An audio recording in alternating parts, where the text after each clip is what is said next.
Last time we started discussing closing adjustments, and I'm hopeful that concept is simple enough to understand. Today, we're going to layer in one more piece to that puzzle, and it may tie together a few other topics that we've introduced previously.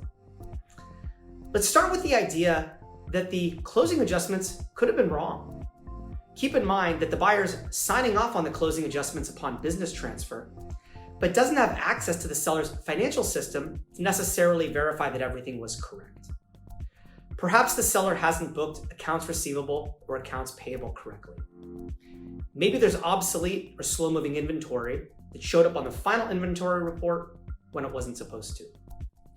Or perhaps the prorations of prepaid expenses and prepaid revenue showed up with one closing date in mind when the deal actually closed on a separate date.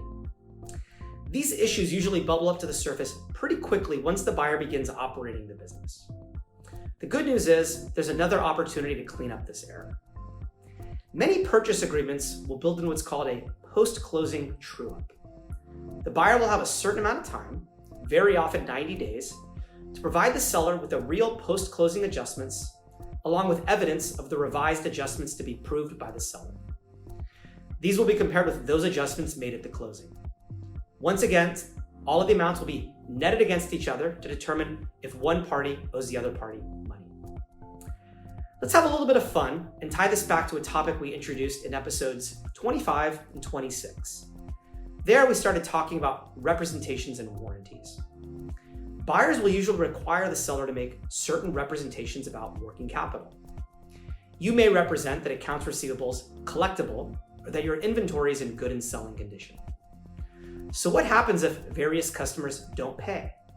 Or it's discovered that 10% of your inventory is damaged and can't be sold? Is this adjusted automatically through the post-closing true-up or through the indemnification process laid out in the purchase agreement? Well, that's a far better question to talk to your attorney about. Make sure that the different parts of the agreements are talking to each other and negotiated correctly.